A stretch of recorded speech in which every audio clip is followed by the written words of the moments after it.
दोस्तों, आज मैं आपको चावल की रोटियां कहानी सुना रही हूँ।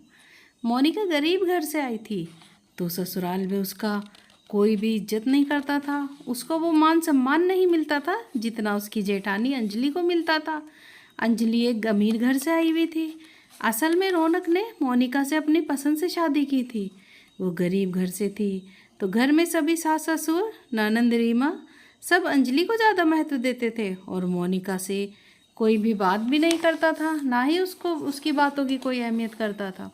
वो लोग हर मामले में अंजलि की ही राय लेते थे। एक दिन अंजलि, हाँ जी माँ जी, लड़का देखने में तो बहुत अच्छा लग रहा है। मुझे लगता है हमारी रीमा के लिए यही ठीक रहेगा। अरे रीमा, तुमने लड़के की फ़ोटो देखी क्या? वो पापा जी के फ़ोन में लड़के की फ़ोटो है ना? तभी उसकी सास पुष्पा कहती है, हाँ हाँ बहू, रीमा को तो हमने लड़के की फ़ोटो दिखा दी थी।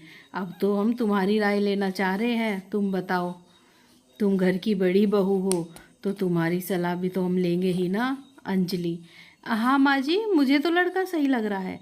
रीमा के साथ इसकी जोड़ी अच्छी रहेगी। रीमा, भाभी, मुझे पता था आपको ये लड़का पसंद आएगा।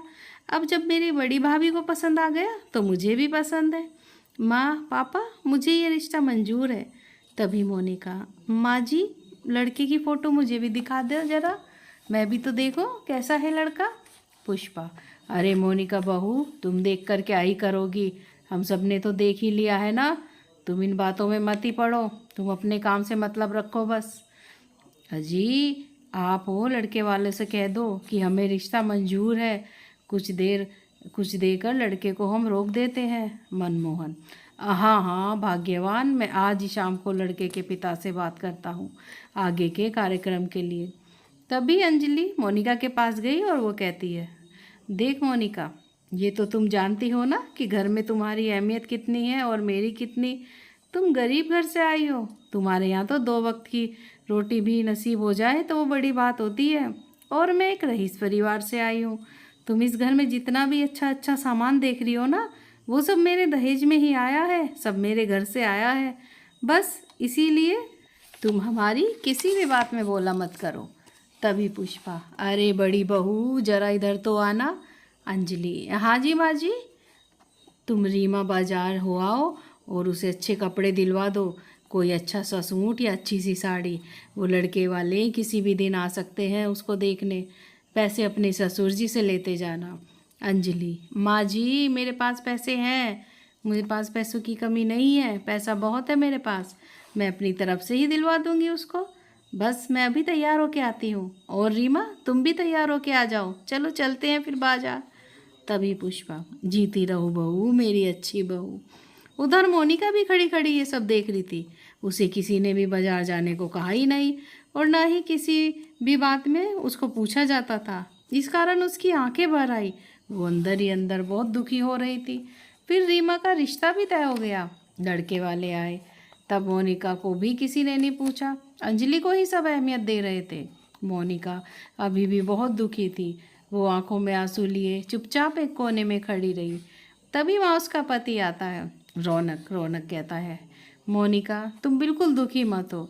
अगर घर के लोग तुम्हें कुछ नहीं समझते तो कोई बात नहीं, मैं तो समझता हूँ ना। मैं हमेशा तुम्हारे साथ हूँ और रहूँगा भी। मैं तुम्हें कभी किसी चीज़ की कोई कमी नहीं होने दूँगा। मोनिका, हाँ मुझे पता है रौनक जी, तभी तो मुझे यहाँ रहने की हिम्मत मिलती है। पर कभी कभी मैं बहुत दुखी उदास हो जाती हूँ। यहाँ कोई मुझसे ठीक से बात तक नहीं करता, सब मुझसे चिड़े चिड़े से रहते हैं। रौनक, मोनिका, देखना एक समय आएगा ये सब ठीक हो जाएगा, सब तुम्हारे से अच्छी तरह बात करेंगे। अरे उनको किसी को तुम्हें अच्छाई नहीं दिखती, जब सबको पता चलेगा तुम कितनी अच्छी हो तो सब तुम्हारी अहमियत जान जाएंगे। अच्छा, मुझे पापा बुला रहे हैं, मैं अभी आता हूँ। फिर रौनक अपने पिता के पास जाता है। वहाँ पर जगमोहन कहते हैं, देखो भाई, मैंने तुम सबको यहाँ एक बात कहने के लिए इकट्ठा किया है। बड़ा बेटा रमन, हाँ हाँ पापा कहिए, क्या बात है?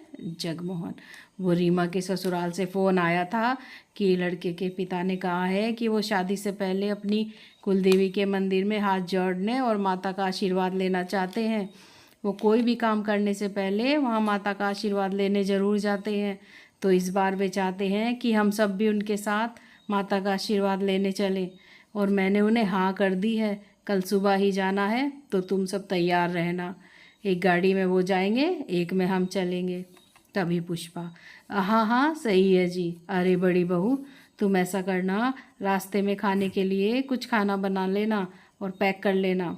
रास्ते में भूख लगेगी तो सभी खा लेंगे।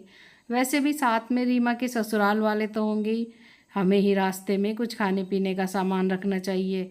ये तो पता नहीं कि वो कुछ लाएंगे या नहीं। अंजलि, ठीक है माँ जी, मैं बना लूँगी। अंजलि ने कह तो दिया, पर वो बड़ी आलसी थी। घर के कामों में उसे कोई दिलचस्पी ही नहीं थी। उसने ये बात इधर से सुनी और उधर से निकाल दी।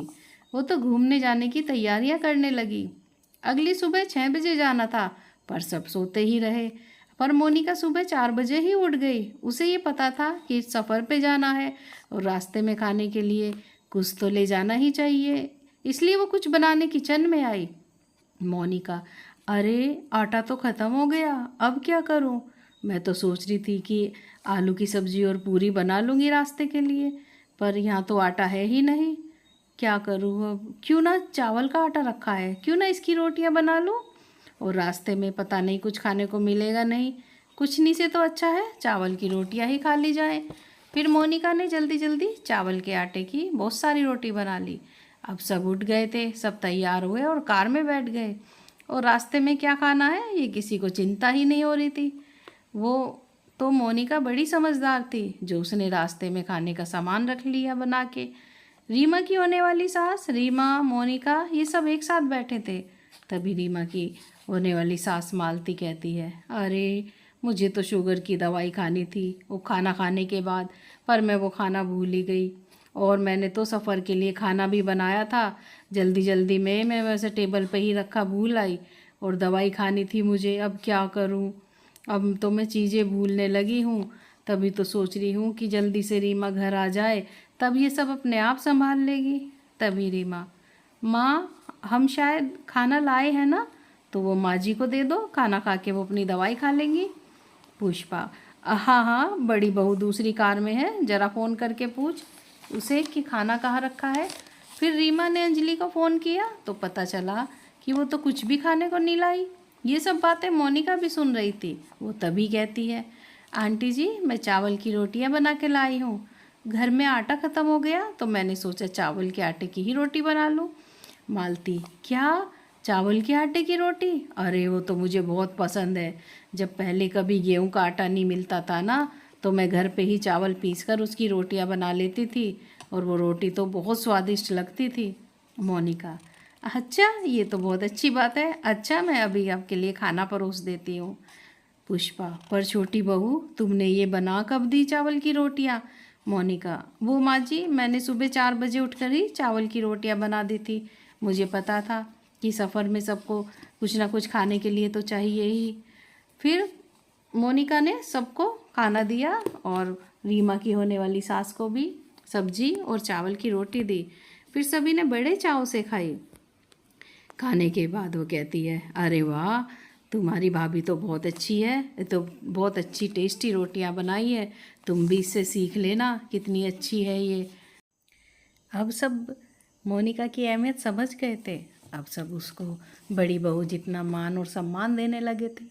घर वाले भी उससे अब बातचीत करते थे। अब उसका मन लगा रहता था। अब सब खुशी खुशी रहने लगे थे। दोस्तों अगर आपको ये कहानी पसंद आई हो तो like share comments and subscribe ज़रूर करें। Thanks for watching.